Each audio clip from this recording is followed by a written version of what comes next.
Oui, qui est-ce? Jésus-Christ de Nazareth, il est l'heure. Mon Dieu. C'est qui? Le Fils de l'homme est venu le chercher, c'est qui lui appartient. Voyez, Anna Sabo. Jésus-Christ a dit bon. mais ça, le faire des chrétiens, c'est vrai, mais enfin. Non, mais je sais pas quoi. Je suis même pas encore prêt. Ah, moi, Zouli. Jésus va dire. Faut attendre un peu. Comment c'est ça? Ah, on a les gens qui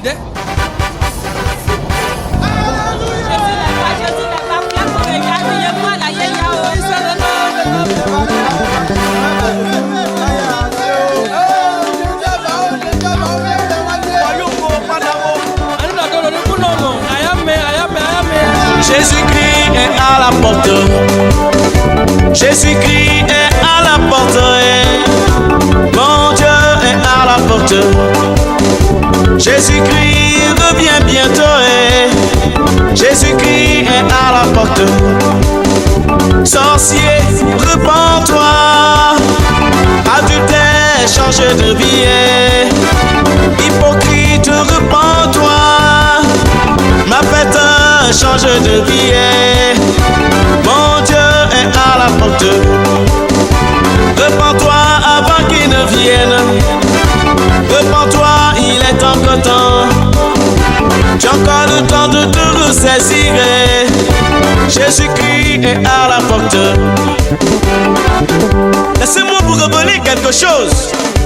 Hey! La Bible nous dit que Dieu a créé le monde en 6 jours et le 7e jour, il s'est reposé. Et lorsque nous comptons les années depuis Adam et Ève, en passant par des hommes comme Noé, Abraham, David, jusqu'à l'époque de Jésus-Christ de Nazareth, nous comptons 4000 ans. Et de l'époque de Jésus jusqu'à aujourd'hui, nous comptons 2000 ans. Cela fait un total de 6000 ans. Nous sommes alors dans le 7e millénaire. Et Dieu nous dit encore dans sa parole que 1000 ans à ses yeux sont égales à un jour. Nous pouvons conclure que ce millénaire correspond au 7e jour, le jour du repos, le jour du Seigneur. Alléluia. Dieu aura mis alors 6000 ans pour parler à l'humanité, 6000 ans pour que les hommes renoncent au péché, 6000 ans pour réconcilier l'humanité avec lui, 6000 ans de patience, 6000 ans d'attente. Croyez-moi, ce millénaire ne passera pas sans que Jésus ne revienne. Nous allons essayer de prier, nous allons prier. Il est à la porte. Hosanna, alléluia. Jésus-Christ est à la porte. Voyez, donne-lui ta vie. Si tu veux diriger, donne-lui ta vie. Si tu veux régner, change de vie. Idrissa, donne-lui ta vie. Et comme toi-même tu as dit, mes paroles sortent avec les puissances et non en parole. Impacte même le milieu, même dispose tes enfants à écouter le parole en esprit, même si ils vont suivre devant les bébés, sont couverts par le sang de Jésus, et le programme ne peut pas toutes ces paroles écoutées, et tout le plan des diables sont réduits à l'impuissance. Et partout, quand parle de l'Esprit Seigneur dans l'enveloppe, moi je donne la capacité de comprendre la parole en esprit. Au nom puissant, Chatarafash, Tikati. Au nom puissant, laissez-nous en prier. Amen. Merci beaucoup par ce temps béni, sacré que tu nous donnes. Gloire au nom de ton merveilleux. Au nom puissant, laissez-nous en prier. Amen. Voilà. Merci à tous mes frères bien-aimés. Merci à tous. Que la paix du Seigneur soit avec vous. Ce temps sacré, que le Seigneur nous accorde en gros pour parler de sa part. Que la paix du Seigneur soit avec vous. Nous allons parler, comme nous avons écouté, nous allons parler un peu de mariage dans le foyer. Il y a toujours les conditions de mésentente, parce que la Bible dit au temps de la fin, l'homme et sa femme ne vous entendront pas. L'homme aura pour ennemi les gens de sa maison. Donc c'est un grand combat que nous voyons chez nous.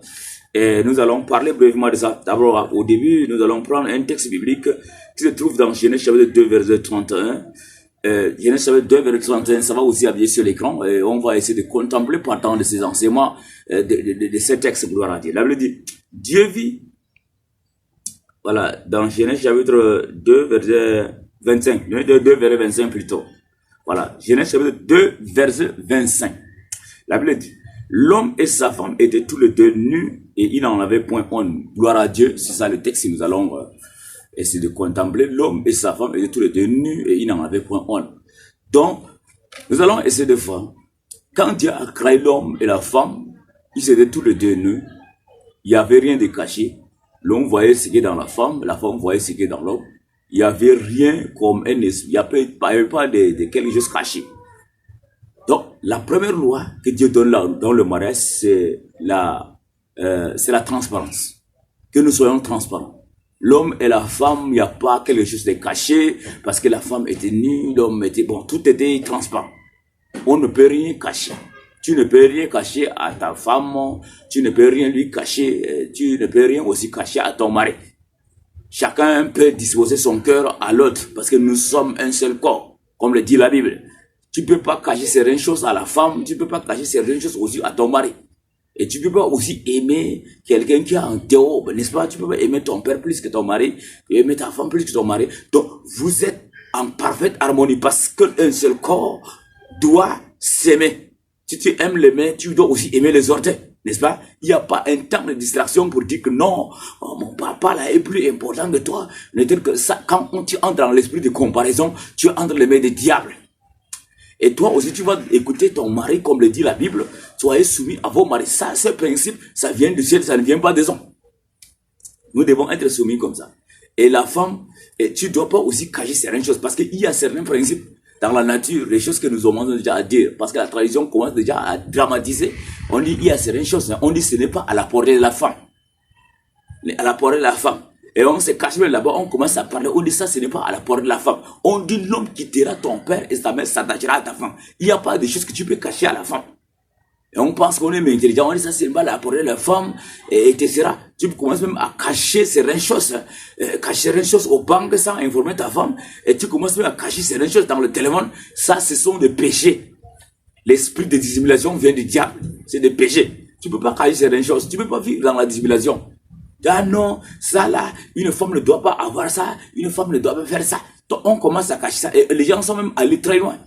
Ils commencent déjà à dire que non, bon, c'est sous forme parabolique. Hein. On dit, il y avait par exemple une pirogue, au milieu de la pirogue, dans la pirogue, il y a ton père, ta mère et ta maman. Une fois, je ne sais pas arrivé comment la pirogue est tombée dans l'eau et tu as la capacité de sauver une seule personne. Tu vas sauver qui? Tu vas sauver ton père ou tu vas sauver ta mère ou tu vas sauver ta maman? Les gens ont donné beaucoup de propos, hein. Je vais sauver ma maman. D'autres disent que je vais sauver mon père. D'autres disent que je vais sauver, ah non, ma mère, je trouve seulement une seule femme. Je vais sauver. Mais la Bible dit, l'homme quittera son père et sa mère et s'attachera à sa femme. S'il y a quelqu'un ici à sauver dans le principe biblique, c'est la femme. Ce n'est plus ton père. Ce n'est plus ta mère. Parce que ton père et ta mère, leur famille, c'est à part. Toi, c'est ta femme. Maintenant, il y a un plan de distraction que Satan a déjà érigé. Il y a un plan de distraction. On ne s'entend pas dans le foyer parce qu'il y a des gens qui préfèrent le conseil de la maman par rapport à celui de sa femme, qui préfère le conseil de son père. Et il va juste quand même à divorcer à cause du langage de sa maman. La Bible dit, l'homme quittera son père et sa mère, s'attachera à sa femme. Donc ce principe veut dire que le combat plus dans le foyer va venir dans le côté paternel, dans le côté du mari. Dans le côté du mari, le combat le plus souvent dans le mariage, là, le plus grand combat là, vient du côté du mari. Ce sont les mamans, les papas de l'homme là qui vont commencer le problème. Non, cette femme-là est irrespectueuse. Cette femme-là ne parlait pas à la maison. Cette femme-là ne travaille pas bien. Cette femme-là, elle comporte comme ça. Des critiques démoniaques et diaboliques évangéliques. Ça vient de là. L'homme quittera son père et sa mère. Mais en réalité, quand on vérifie au fond, hein, celui qui quitte son père et sa mère pour attacher à l'autre là, c'est la femme. Elle quitte ses parents, elle vient dans la maison de son mari. Mais dommage, il est arrivé que c'est l'homme qui quittera son père et sa mère. Donc, franchement dit, le combat le plus souvent farouche vient du côté paternel pour attaquer le mariage. Et là, si tu n'es pas mûr, bon, il y a ceux qui sont vraiment, la majorité immatures, ils ont arrivé à divorcer, tout simplement parce que la maman n'appréciait pas ma femme. Ah ouais. Et quand tu fais ça, tu es automatiquement entre les mains des diables, Satan devient ton père. C'est pitoyable. Donc nous devons savoir ça, avoir de connaissances sur ça. Il n'y a pas un autre conseil qui va me venir me faire changer d'avis en dehors de ma femme. Impossible. Parce que selon le principe de la vie, l'homme quittera son père et sa mère. Celui qui forme le même cœur cher avec moi, Un autre qui vient d'ailleurs peut me donner des conseils plus que celui-là. Alors nous devons faire attention parce qu'il y a des gens qui commencent déjà à négliger leurs femmes. Ça, c'est un comportement diabolique. Tu négliges ta femme. Tu négliges ta femme. Tu commences déjà à faire des choses comme ça. Tu commences déjà à faire comme tu préfères même là. Ah non, tu regardes ta femme parce que le diable a fait que ta femme, tu regardes comme c'est pas suffisant. Hein, n'est-ce pas? Comme c'est pas suffisant. Il faut chercher autre. Ta femme qu'elle a là, non, c'est pas suffisant. Il faut chercher autre. L'envie te pousse à envier en dehors de ta femme. Et tu as toujours cette envie en toi. Tu es un ennemi du diable. Il est arrivé dans le temps où tu prends conscience parce que dans bientôt la trompette va sonner. Mais la trompette va sonner parce que nous avons déjà maintes fois déposé. Le Seigneur à la porte. La trompette va sonner. Et nous sommes au temps de la fin. Nous devons changer d'avis et de comportement, de vivre autrement d'après la parole. La trompette va sonner. Et quand la trompette sonne dans le temps où tu es là en train de vivre cette dissimulation-là, cette vie morte-là, cette vie vraiment mondaine, où tu es toujours dans l'envie encore, dans la convoitise, dans l'adultère. Ah, quelle misère! Maintenant, on se rend compte qu'aujourd'hui, même les chrétiens ont des copines. Les chrétiens à l'église même ont des copines. Et surtout, ça se passe le plus souvent dans le choral, les chantres, etc. Ce type de personnes sont arrivés au même niveau que Satan. Tu es dans la maison de Dieu et tu as une fille que quand les gens chantent, vous regardez, vous êtes dans la maison de Dieu. Ah, mais nous sommes des frères en Christ. Et quand on fait ça, c'est l'inceste spirituel. C'est diabolique. C'est plus que, c'est en dehors même c'est au-delà même des incantations démoniaques. Donc nous devons faire attention. Et nous avons commencé à vivre autrement. Que la paix, c'est vraiment nous accompagne. Et nous devons aussi faire attention avec certains comportements, certains aspects que nous présentons dans le foyer. Et il y a aussi certaines femmes qui présentent des caractères vraiment diaboliques. Tu dis à ton mari, je pars ici. Et il te voit loin là-bas. Et tu penses quand tu vas revenir, il va t'apprécier. Et quand tu vas revenir, il va écouter ce que tu dis, il va te faire confiance. Je parle seulement ici, tu pars loin là-bas. Hein? Tu pars loin là-bas. Et si quelque chose t'arrive, hein? Parce que même, hein, quand tu pars quelque chose même là, il faut informer les gens. Hein? Quand nous sommes en harmonie, là, quand je vais aller quelque part, j'informe les gens, mon frère, je pars là-bas, je reviens. C'est vraiment bien. C'est acceptable, ça c'est bien. Mais toi, tu ne dis pas comme ça, tu pars et tu promènes comme tu veux, tu fais les choses comme tu veux. Ça, c'est Satan, c'est Lucifer. Bon. Que la paix de Seigneur soit avec vous. Nous arrêtons là.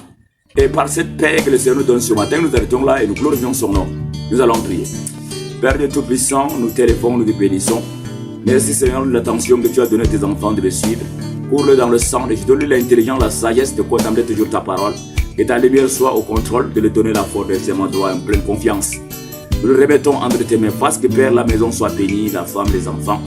Que le joie soit dans la maison. Tout ce plan de diable qui est fait pour combattre la guerre, je proclame l'autorité de Dieu avec tout ce plan de diable soit détruit. Partout où cette voix est écoutée, Père, j'ai détruit tous les œuvres de diable, tous les attaques de Satan. Merci Seigneur par ta miséricorde, gloire, honneur en ton merveille. Au nom puissant de ce nom prier. Amen. Merci mes frères bien-aimés, nous arrêtons là et nous glorifions le nom de Dieu pour ce temps béni que le Seigneur nous accorde encore. Et nous allons toujours continuer. Likez, abonnez dans le but que le Seigneur. Bon, quand vous commencez à liker, il faut commencer à recommander à ceux qui ne sont même pas, abonnés. Donc comme ça, ce serait déjà une évangélisation. C'est déjà une évangélisation. C'est déjà une évangélisation. Merci beaucoup, mes frères bien-aimés. Merci beaucoup. Que la paix du Seigneur soit dans vos esprits, dans vos maisons. Amen. Ta lumière souffle, Esprit de Dieu. J'entends Saint-Esprit. Saint-Esprit, consolateur. Saint-Esprit, révélateur. Conduis nous vers le il nous conduit vers le ciel. Souffle, Esprit de Dieu. J'entends Saint-Esprit. Saint-Esprit, consolateur. Saint-Esprit, révélateur. Conduis-nous vers le